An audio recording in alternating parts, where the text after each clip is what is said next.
Buddy Brian back here with a look at Popcat. Last time we had a break out of this wedge. Grab my pointer here. All right, we had lower resistance area, then we had a resistance over the top here, and it broke out. All right, this was our target area up here. How we got that was the width of the wedge you put on the breakout area, and that gives you your target. Okay, so we ended up coming up here and hitting our first target here. And also, that was a 1.618 on the Fibonacci. All right, there you go. That was the extension right up here. All right, now is it going to go higher? All right, if it does, our next target would be up here at $1.65. All right, let's take a look at some RSIs on this thing, the relative strength index, and see what it has. If it has anything left here, or if it's going to ABC down and correct here. All right, the daily is correcting. It's at a 24 and a 34. You got your 3-day right at the very top, and it just flipped bearish, a 98 and a 99. The 5-day is at a 95 and a 93. Still bullish, getting near the top there.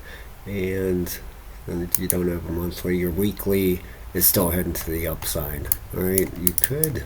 Let's take a look at this. All right, there is a possibility that this thing could go higher. I mean, if you're familiar with Elliott wave counts, right in here, all right, it looks like a possible 1, 2. This could all be a 3-wave right here, and a pullback. You know, you're gonna have to have a 4th wave pullback. Okay, but who knows how far it could pull back. 382, 50%, 618, and then a 5th wave up. You know, who knows? We could be could head up towards this higher area here. It does look like a 1, 2, 3 here. Okay, I don't see any distinctive 4th wave pullback on the weekly here, but it does look like a 1, 2, 3. All right, now if this is a 4th wave pullback, okay, let's take a look at this. Get this off here. Usually they come back to like a 382, sometimes 50%. If it stops right here, okay, let's get this off here. Now if this pulls back from right where it's at, okay, let's say that it topped out right here, right at the target area, right where it should, okay. Technically, the 1618 there. If we get a pullback, you would expect, if a 5th wave comes in, you're gonna get a bounce in this. Oh boy, typically anywhere through this area. I know it's a big area, but it could bounce anywhere through here. The 382 is normal for a 4th wave, and they can go as deep. Well, it would have to bounce before it hit the top of this wave 1, so I apologize. It would be up in this area here. This is where it would have to bounce. It cannot violate the top of wave 1 here. Okay, so more than likely a 382 or 50%. That would give you the idea right there if it's going to go or not. Right? You got a 1. You got this wick down here. I don't know if that's valid or not, but wave 1 just is a hair below this one, so it did not violate anything here. But this wave 3, all right, say it does stop right here. This 4th wave cannot go below the top of this wave 1. It can't go down here, or this would be violated. Elliott wave theory, says you cannot break that, so it couldn't go any deeper really than this. And then a 5th wave, like a 5th wave target, if it stops here, okay, say it comes down and bounces off the 50%, you'd have $1.89. If it bounces off that 382, you'd be looking at about $1.81. Okay, if we have a 5th wave, you're gonna know. If it pulls, like I said, if it pulls back right here, you're going to definitely want to see a bounce right here. right in this area, right about $1.13. You're going to want to see strength coming out of this thing. Like if we go on a 12-hour, let's take a look here. That stretches it out a lot, I know, but usually, if you can't see something on higher time frames, zoom in. All right, you can see waves a lot easier. You can see what's going on in here. Now, if this was the first 5 waves in there that we talked about, this wave 3 right here, okay, you'd expect an ABC in here for a wave 4. It's going to 8-hour. Yeah, not much happening in there right now. Okay, like an ABC structure, you're going to want to see this thing come down, back up to a 618 or 702, and then back down. Okay, and then bounce. You're going to want to see a bounce out of here.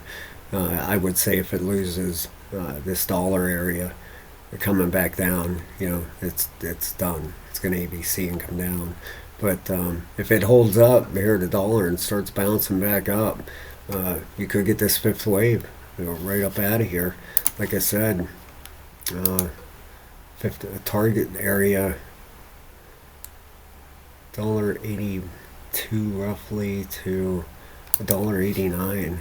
So let's move this box.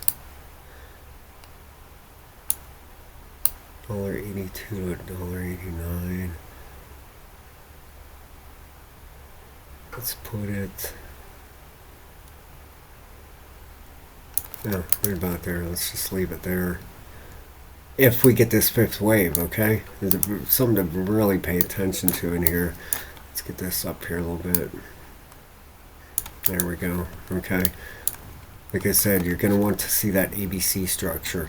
Now, if this pushes higher, that doesn't mean that this isn't happening either. You would just move your Fibonacci up higher, right? You just move it up higher and look for your, I'm sorry, this one back here, the bigger one. You just move it up higher, look for your pullback area, okay? But yeah, we'll keep an eye on this thing. I mean, it overextended a little bit here on the 1618 on this push up, but it hit its target for sure, right? The only reason I think that it might go up higher is the way the rest of the market looks. It really, Bitcoin is looking pretty strong. Look at this over here in the crypto bubbles. This is for the day, right? Look at some of this stuff. 38%, 30%, 12.5%. Nice trades out there. And speaking of, if you're interested, we have a members group. It's $15 a month. You get over 10 hours of videos to learn how to start charting, and you get a link to the Discord to come trade with us. We've been killing these trades this week that what Bitcoin's running. So if that interests you, come on over and join us. Like I said, if anything else, get the videos and learn, man. There's people out there that sell stuff for $500 or $600. I have 10 hours of videos teach you how to start charting the market, like we do right here for this video here. Learning Elliott waves, learning how to use Fibonacci. It pays off, man. I'm telling you, I have so many hundreds of hours looking into these charts, using these tools. And I'm not right all the time. Absolutely not, man. I'm not saying that for a second. You lose trades. That's just part of trading. The price is going to do what it's going to do. You use your tools and try to get confluences or whatever you call it, things that gel together, like pullbacks on the Fibonacci,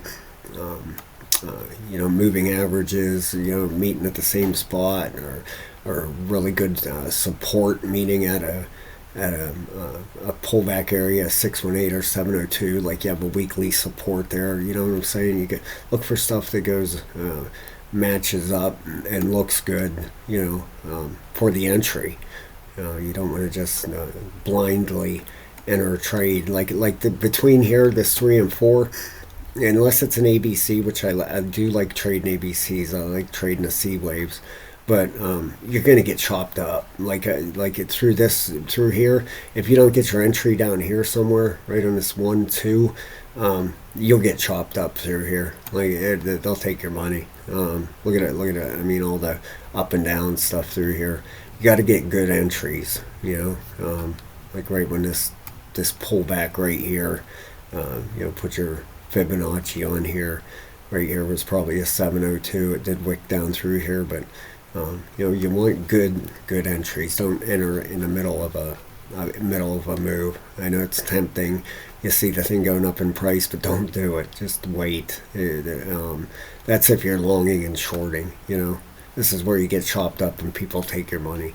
So, but anyway, if it interests you, please go over there and check it out. Level 3 membership. We'll keep an eye on Popcat here, watching for an ABC structure in here, and for it to hold right around $1 and get a bounce, possibly $1.14 to 382. And we'll see what happens here. We'll check back on this pretty soon. Have a great day, everybody. Thanks a lot for watching.